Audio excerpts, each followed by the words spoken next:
¿Qué tal, estimada profesora?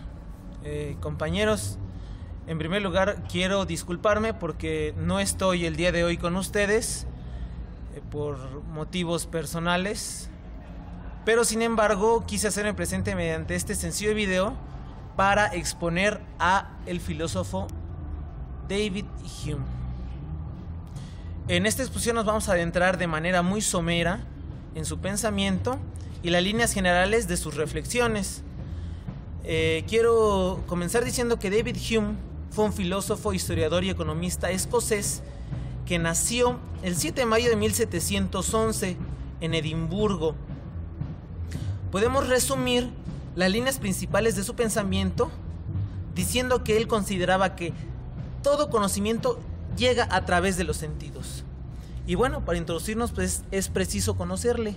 Entonces aquí tengo una imagen que es David Hume. A ver si la podemos enfocar.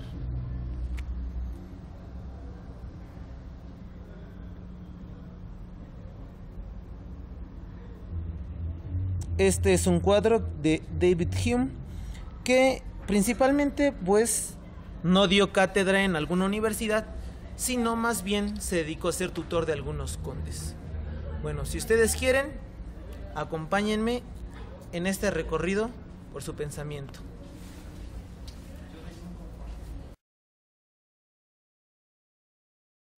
Para conocer a un autor es preciso conocer sus obras. Ahora tengo aquí en mis manos algunas de las obras de David Hume, principalmente las que se refieren a filosofía. Sin embargo, también cabe mencionar que David Hume escribió una historia de Inglaterra en 3 volúmenes y una historia de Gran Bretaña en 2 volúmenes, que en su tiempo fueron muy valoradas. Era más famoso por esas obras que por estas obras filosóficas. Para nuestro estudio, pues nos interesan las obras que aquí tenemos. El Tratado sobre la Naturaleza Humana. David Hume fue su primera obra y la escribió cuando tenía apenas 23 años. No tuvo mucha resonancia, pero sin embargo contiene las bases principales de su pensamiento. También tenemos, después de este libro, la investigación sobre el conocimiento humano. Esta en su versión original en inglés y la traducción en español. Esta la escribió también después para hacer un poco la explicación de su primera obra.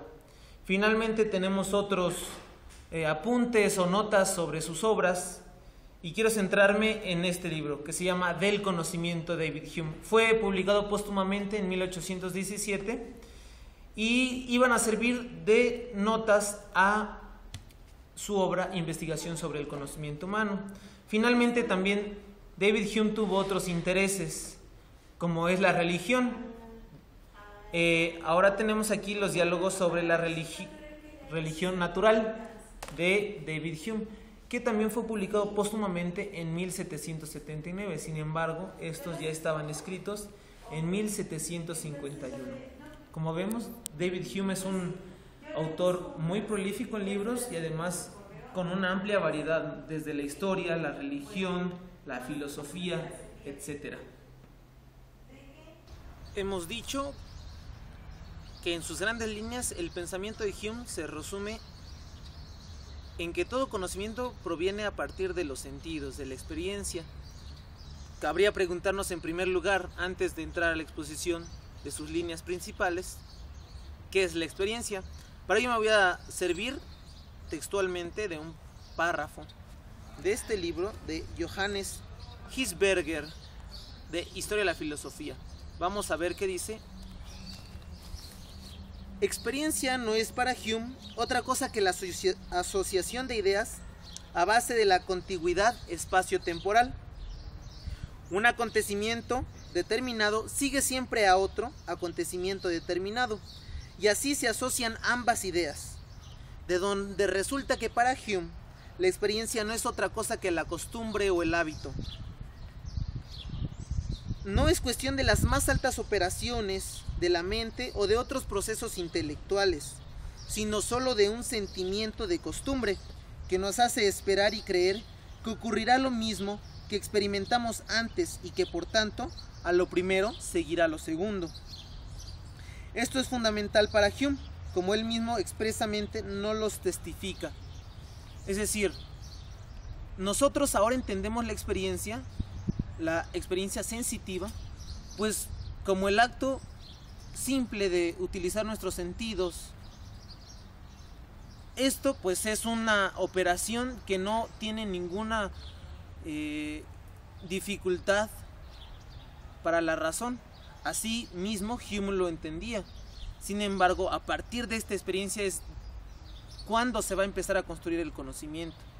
Y entonces, ahora sí, sabiendo qué es la experiencia para Hume, vamos a pasar a la exposición de sus líneas principales.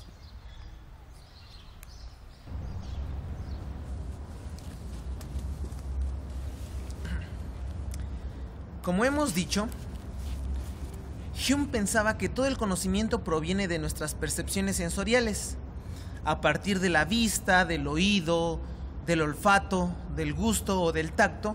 Es como tenemos las primeras muestras de conocimiento. Estas percepciones se pueden dividir en dos categorías. Unas son las impresiones y las otras son las ideas. Las impresiones es lo que inmediatamente captamos. Por ejemplo, el verdor de la hoja, al tacto se siente lisa, etc. Esas son las impresiones. Las ideas se distinguen de las impresiones porque a partir de las impresiones nosotros conceptualizamos dichas experiencias sensitivas. Las ideas entonces serán la abstracción, la conceptualización de las impresiones sensoriales. Yo toco una planta o veo esta hoja y entonces la impresión será la experiencia que tenga de ella. La idea será entonces es verde, al tacto es lisa, etc. Es así que se muestra una parte escéptica de Hume, porque entonces de lo que no tenemos experiencia no podemos tener conocimiento. Por ejemplo, si no tenemos experiencia de Dios, o no tenemos experiencia de nosotros, del yo, o no tenemos experiencia del alma, no podemos tener un conocimiento de ellos. En ese sentido, no llega a afirmar que no existen, simplemente que no lo podemos conocer. Esto en cuestión de el conocimiento a través de los sentidos.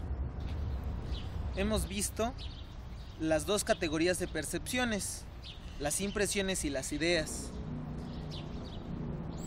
Las ideas son las que nos dan el conocimiento a partir de la percepción sensitiva. Hume dice que las asociaciones de ideas son las que van construyendo nuestro conocimiento. A diferencia de John Locke, David Hume postula tres leyes de la asociación de ideas, a saber, la ley de causalidad, ley de contigüidad espacio-temporal y la ley de semejanza. Si yo veo una pintura, asocio la pintura con el objeto representado. Esa es la ley de la asociación de semejanza. Si me hablan del cuarto o de mi casa, yo asocio esa idea con el objeto material, que será mi casa, mi cuarto, donde vivo, donde duermo. Esa es la ley de la asociación de contigüidad espacio-temporal. Y finalmente, si yo pienso en la herida que me hice jugando, asocio esa idea con el dolor, con la experiencia física del dolor. Esa es la ley de asociación de causalidad. Son las tres leyes de la asociación que propone David Hume a razón de las ideas. A partir de estas asociaciones, nosotros vamos construyendo nuestro conocimiento. Hemos hablado de que el conocimiento para Hume proviene de la experiencia. De estas percepciones podemos identificar dos categorías: las ideas y las impresiones. Las ideas, de la asociación de ideas vamos construyendo el conocimiento, y hemos hablado también de la ley de la asociación, de las leyes de la asociación que propone Hume. Ahora bien, esto nos conduce a pensar que en Hume hay un nuevo concepto de ciencia. La ciencia será aquella que a partir de las percepciones sensitivas se construirá el conocimiento verdadero. ¿Qué es entonces la verdad o el conocimiento verdadero? Para Hume hay dos tipos de verdades, las verdades de razón y las verdades de hecho. Las verdades de hecho no necesitan mucha explicación, es lo que aparece a nuestros sentidos. Por ejemplo, este libro lo puedo tocar, puedo sopesarlo, puedo ver de qué color son sus páginas, etc. Esta es una verdad de hecho, las cosas externas son una verdad de hecho. Sin embargo, también tenemos las verdades de razón. La verdad de razón se construye a partir de la asociación de ideas. Es decir, de la asociación que yo haga y de las deducciones de las inferencias, puedo decir que una verdad de razón es 3 por 5 es 15. O puedo decir que otra verdad de razón es que el cuadrado de la hipotenusa es igual a la suma del cuadrado de cada cateto en un triángulo, por ejemplo. Esas verdades son las verdades de razón a las que se refiere este Hume. Y de ahí que la ciencia para Hume será pues aquella que nos dé razón, que nos dé verdades a partir de la experiencia. Hasta aquí hemos expuesto las líneas principales del pensamiento de David Hume. Como hemos dicho al principio, no quiso ser una exposición exhaustiva, sino más bien somera. Les doy muchas gracias por su atención y una vez más reitero mis disculpas por no poder estar con ustedes el día de hoy. Muchas gracias.